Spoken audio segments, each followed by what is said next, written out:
Agora, processo com sustentação oral. O advogado já entrou? Ah, está presente? Então, chama a julgamento da minha relatoria o agravo regimental no HC 896444. Advogado presente, doutor Felipe Santos de Souza.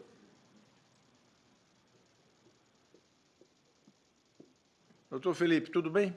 Tudo bem, Excelência. Boa tarde. Boa tarde. Podemos dispensar a leitura do relatório? Claro, Excelência. Então, Vossa Excelência tem a palavra pelo prazo de 5 minutos. Excelentíssima presidência desta egrégia sexta turma, deste Colégio Superior Tribunal de Justiça, a qual superfaz na pessoa do ministro Sebastião Rey Júnior. Ministro, recebo meus cumprimentos nessa tarde. Estico meus cumprimentos também aos demais ministros, ministro Rogério Schietti, ministro Saldanha Palheiro, ministro Otávio de Toledo. É muito bom ver o senhor aqui, eu sou de São Paulo, então me sinto um pouco representado também, recebo meus cumprimentos, e recebo meus cumprimentos também o ilustre membro do Parquet Federal, doutor Arthur, da qual fui, ainda que indiretamente, aluno, quando de uma palestra realizada pela doutora Eide, no IASP. Então, é muito bom vê-lo aqui. Excelentíssimos ministros, este agravo regimental em habeas corpus, o qual foi indeferido liminarmente pela presidência desta Corte, possui 3 eixos, ministros.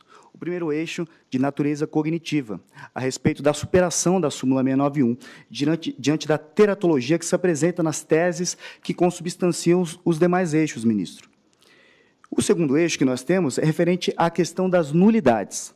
A primeira nulidade, grave e extrema, quanto à violação do domicílio, que eu vou abordar na sequência. A segunda tese do segundo eixo é referente à ausência de fundamentação. Na verdade, ministros, uma fundamentação inadequada diante da falta de dialeticidade na apresentação da possibilidade de aplicação de medidas cautelares diversas. E a última, ministro presidente, é a respeito de natureza cautelar, das medidas cautelares, ou, na verdade, da medida cautelar aplicada aos agravantes. Bom, referente ao segundo eixo, ilustre membro do Parquet Federal, doutor Arthur, é muito importante que se coloque a nulidade diante da violação do domicílio aqui posta. Isso porque, no presente caso, na verdade, se tratou de uma operação na cidade de Santos, onde se averiguava o cometimento de tráfico de drogas por um casal lésbico. E, a partir desse momento, com o mandado de busca e apreensão, realizou-se essa medida cautelar probatória, se apreenderam um aparelho telefônico e, nesse aparelho, se descobriu outras pessoas que estariam envolvidas. Autorizado legalmente a violação do domicílio, senhores ministros, na residência dessas demais pessoas, no cumprimento de um desses alvos da medida cautelar probatória de busca e apreensão, se obteve acesso ao celular. Isso é muito discutível a respeito de se o policial pode ter acesso imediato àquele celular ou deve levar a perícia para a conservação da prova digital, mas esse não é objeto da discussão aqui posta. E, a partir do encontro daquelas informações, senhores ministros, se teve ciência da residência dos aqui agravantes. De imediato, a polícia, desprovida de mandado judicial, compareceu na frente da residência. A alegação dos policiais, ministro Saldanha Palheiro, seria o seguinte, de que estavam na frente da residência, sentiram um forte odor, e um dos agravantes, por motivo desconhecido, teria ido à porta, abriu a porta, quando os policiais sentiram um forte odor e entraram. E, naquele momento que entraram, um dos agravantes, que os dois, na verdade, são irmãos, teria apontado, assim, ó, está aqui, os entorpecentes, os pés de maconha. Foi quando os policiais entraram e apreenderam e prenderam em flagrante.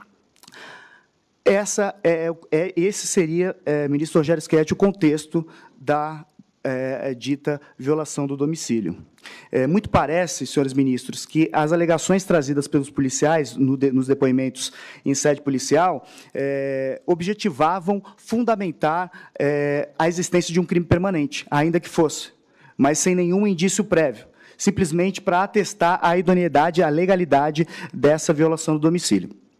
E, já encaminhando para o fim, já que estamos no último minuto, trata-se da questão da ausência de fundamentação diante dos argumentos postos. Isso porque os agravantes, eles são primários, eles são de bons antecedentes, Na verdade, residem somente os dois, e a mãe, hoje que só possui os dois como filho, se encontra sozinha. E a fundamentação posta na audiência de custódia para converter a prisão em flagrante em prisão preventiva, na verdade, se baseou em uma fundamentação genérica. Isso até é atestado porque a parte que trata da fundamentação está até em outra cor, como se fosse destaque para qualquer outra decisão de mesmo gênero. Então, essa seria a nulidade por ausência de fundamentação. E quanto à matéria das medidas cautelares, já temos, na verdade, um grande histórico, desde as regras de toque nos anos 90, a 12.403 de 2011, mas parece que os juízes de primeira instância e alguns tribunais locais, eles não entendem a natureza subsidiária que possui a medida cautelar gravosa de prisão preventiva. E o raciocínio que é posto é sempre o contrário. Primeiro, a prisão cautelar e a prisão preventiva, e se não conversas. Pela atenção de Vossas Excelências, uma vez que cabe o meu tempo, muito obrigado. Eu que agradeço. A despeito das alegações dos agravantes, não lhes assiste razão, devendo a decisão agravada ser mantida.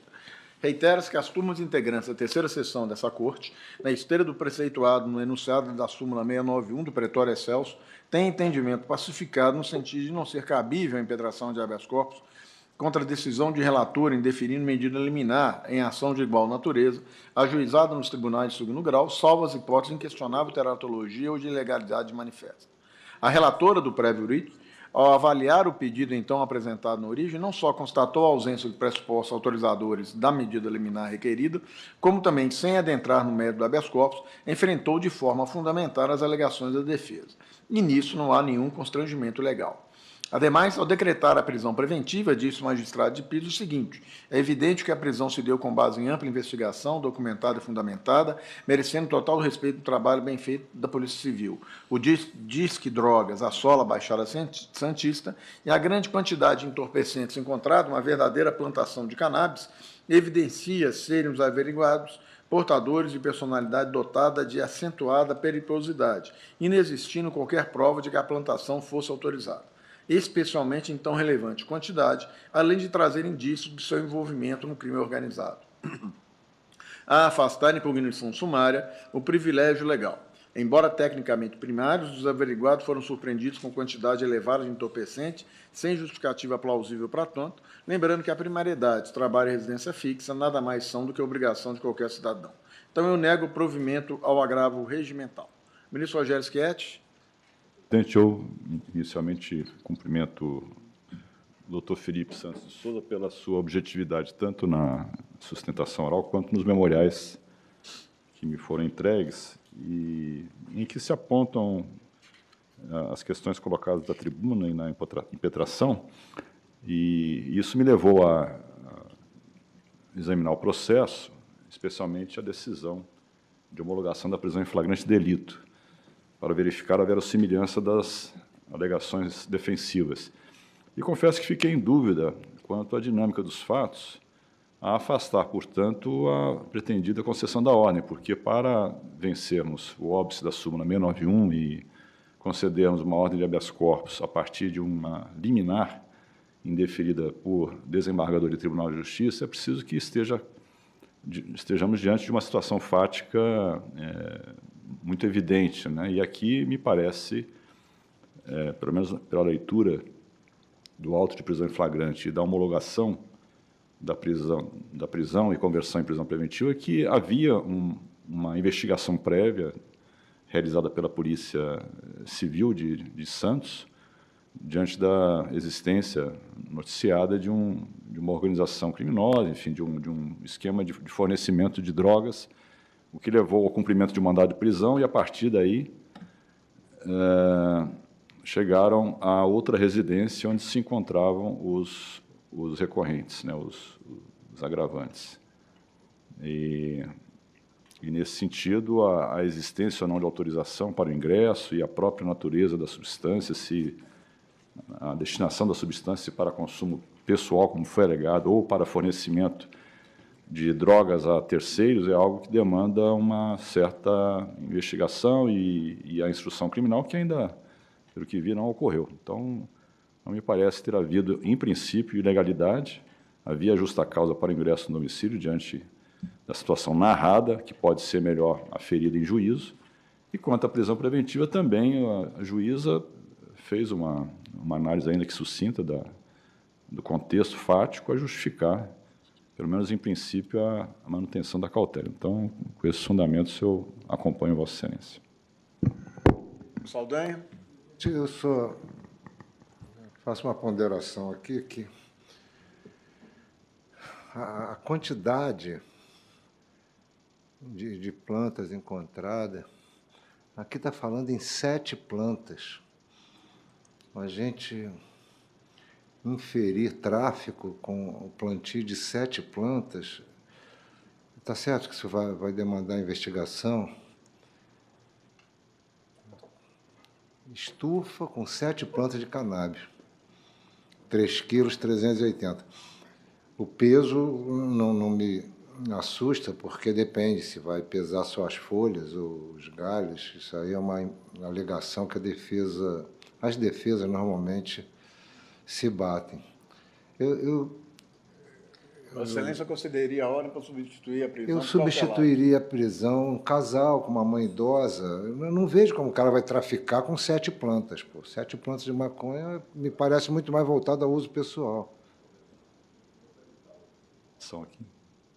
Porque o que eu vi aqui no local foram encontradas 3 estufas com várias plantas, mas não vi essa... Isso está aqui no... Que local exatamente? Porque aqui na homologação do tem uma decisão, as folhas 118, 121, que é a decisão do pedido de habeas corpus. Então, no relatório, o magistrado refere isso, 3 estufas com 7 plantas.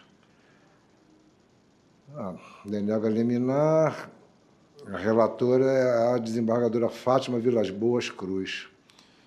Traficar com 7 plantas, me parece que é materialmente pouco crível.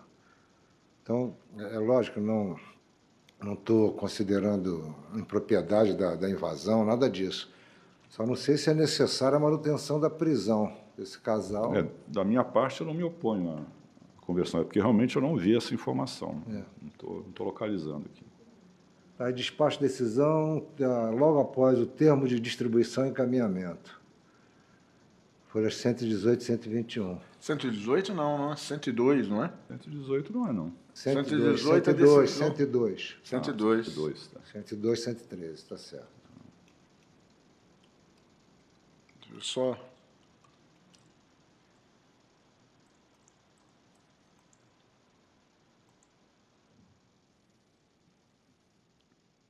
Três estufas, 7 plantas de cannabis, 3 quilos, 380 gramas. 300 quilos? 3 quilos.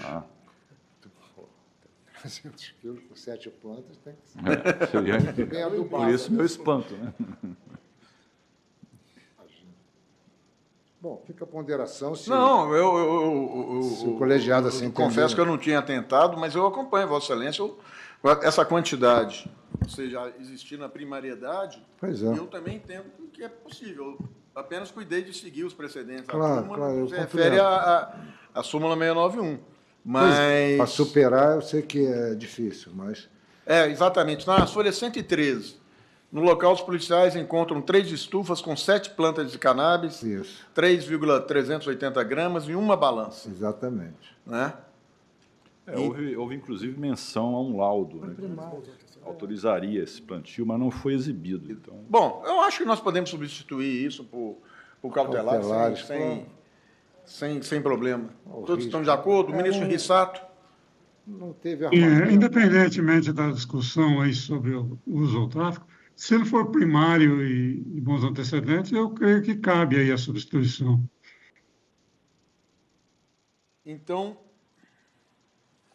a turma, por unanimidade, nos termos do voto do eminente relator, substituiu, ou seja, concedeu a ordem para superar a súmula 691 e substituir a prisão por cautelares diversas a serem fixadas pelo juiz de origem.